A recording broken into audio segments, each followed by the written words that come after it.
Hi, my name's Hamish Black, and welcome to Writing on Games.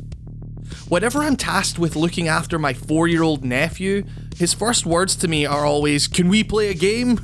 He sees my gaming PC as a gateway into other worlds, an interface between his rampant imagination and the systems that can represent it in a visual form.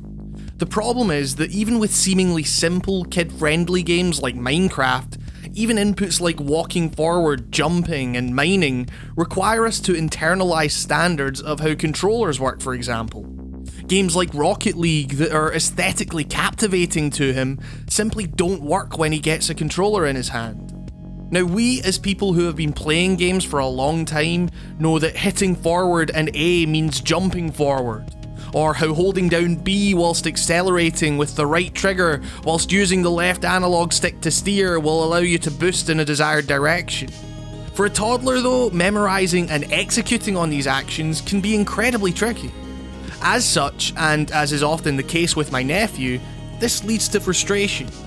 There exists a disconnect between the value that I as an adult can take from a game and that he can take from it.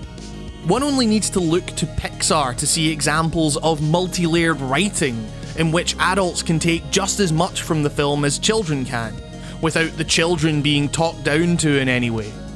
My experiences playing games with my nephew got me asking the question, why can't games implement a similar kind of multi-layered system with their mechanics? Well, as it turns out, a recently released game managed to prove just that, and that game is called Abzu. Not only is it non-combat focused and educational in an unpatronising way, its mechanics allow kids and adults to take different things from the game, with one experience remaining equally as valid as the other. For those that don't know, Abzu is a game in which you explore an underwater world, and that's pretty much it. It gets compared to Journey a lot because, well, it basically is Journey in a different setting. Down to the fact that Journey's art director, Matt Nava, and the composer of its frankly stunning score, Austin Wintory, are both present and accounted for here. Aside from aesthetic details though, Abzu flows in a very similar way to that game, with a loose narrative telling something close to the hero's journey. Exposition is relegated to detailed but hard to decipher cave paintings which, again, in a way very similar to Journey, seem to describe a civilization once prosperous but brought low by some means. It's all very vague and somewhat less effective than Journey's more focused approach to companionship, for example, but it does subtly subvert its own simplicity by introducing elements of magical realism into things like the environments and the fish you encounter later in the experience.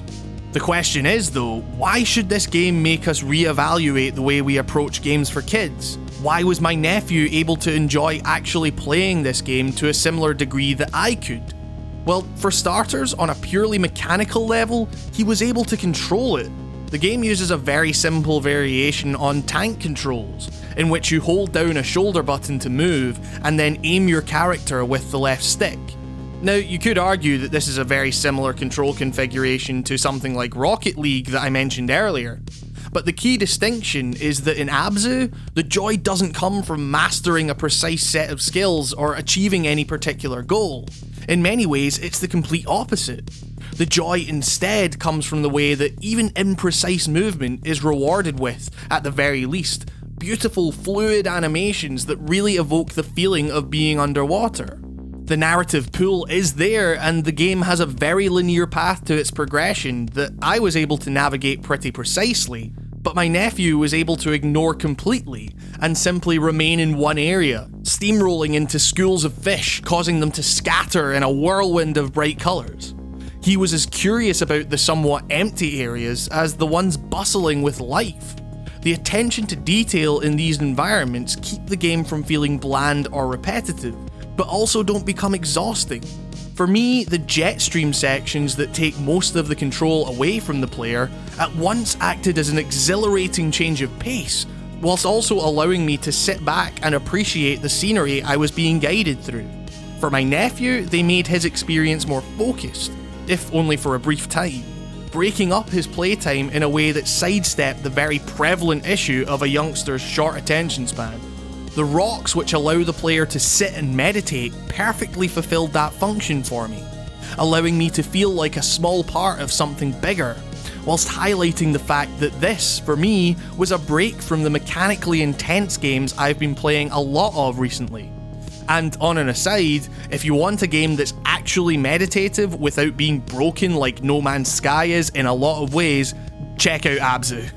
For my nephew, however, these rocks allowed him to remain as cognitively engaged with the environment and creatures around him, but allowed him to make observations from a fixed position rather than worry about focusing on something and accidentally hitting a stick and suddenly changing his perspective.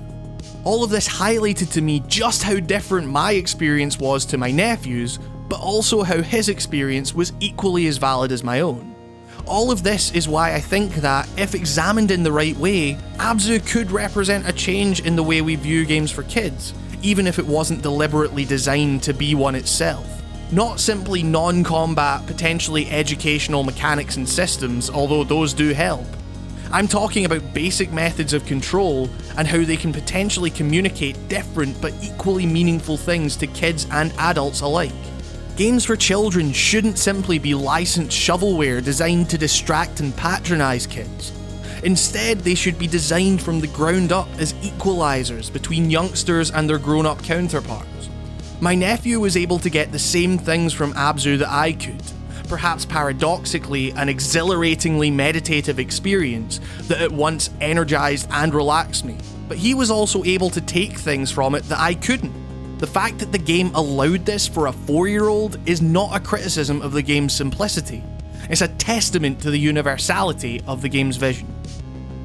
So there you have it, my thoughts on Abzu. This is a game that I thought perhaps didn't get the attention it deserved at launch because, as I hope I exemplified in this piece, there are some ways in which it is potentially very important.